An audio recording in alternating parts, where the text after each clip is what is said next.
On September 17th of this year, it will be the first day for the next 50 years.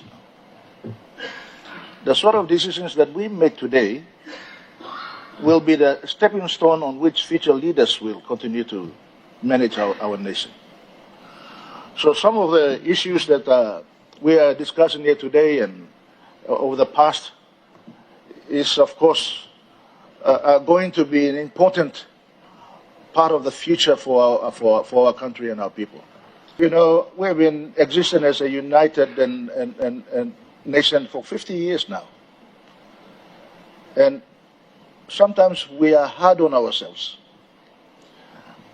because of the global community that we live in and the improvements in the technology, and we start to compare ourselves with everyone else around the world.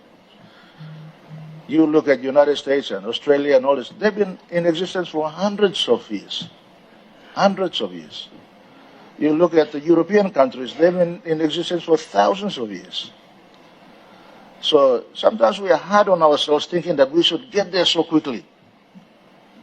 But you know, they've built their resources and capacity and all these things for over those thousands of years. Before you saw line to also fight law. Place number law too. You know, me blood that's all. So I think, you know, we need to sometimes pause and take stock of where we are and what we have achieved. As a nation, we haven't done so badly. We are easy to criticize and we are easy to blame each other. But we are always lacking to praise people and encourage people.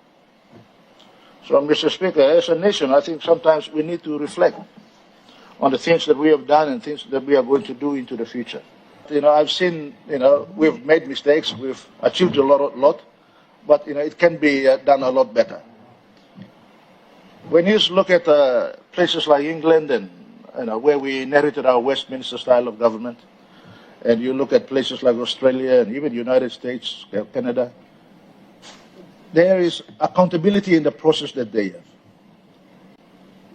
Today we have three arms of government that our Constitution has provided for us. Very noble. But the functioning of it has not served us well. Because we have overlapped each other's responsibility and sometimes that makes a lot of compromises along the way.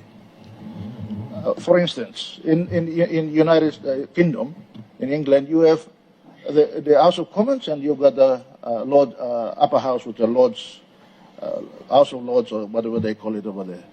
In Australia, of course, they've got the House of Assembly, and of course they've got the senators out there.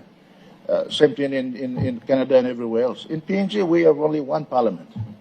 Sometimes we find that, you know, over the past and even present, we have had executive government in parliament, sometimes dictating terms.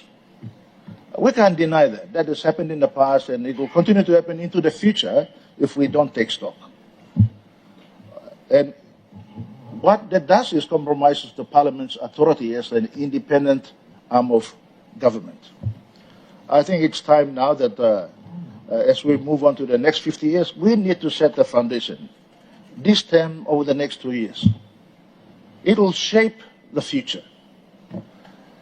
Whether we have an upper house or lower house, or we have to separate the executive government from parliament. Where parliament can hold the executive government to account, Mr. Speaker. Parliament committee system, as the governor for Gulf has stated, must be upgraded and improved under your leadership, Mr. Speaker. That way, when they've got their own budgets, they've got their own ability to operate, Mr. Speaker, you will see that many of them will not be vying to become ministers. For a small country like ours, we've got too many ministers, Mr. Speaker. It works for us, for politics, but it doesn't work for the nation, Mr. Speaker. So I think, you know, we need to find a way. I think it's time now. As I said, 17th of September, it will be the first day for the next 50 years. It's time that we take, and in 2 years' time, we will be going to the elections.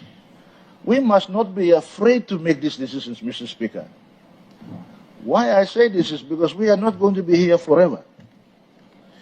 It must not be about us only and whether we stay in power or we lose power. It does not matter about that. It's about what we do for the future for our country and our people. And I think it's time for us to give this gift to the nation about increasing more accountability in the way we make decisions, the way we formulate policies, Mr. Speaker.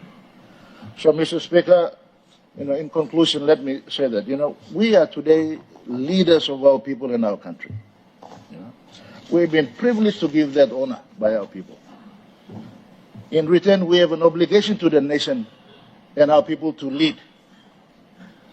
And to lead, it means it's to serve, Mr. Speaker. So, Mr. Speaker, let's set the foundation to serve our people over the next 50 years. And I urge this Parliament to take stock and make those decisions. These are tough decisions, Mr. Speaker, but it's good for the nation.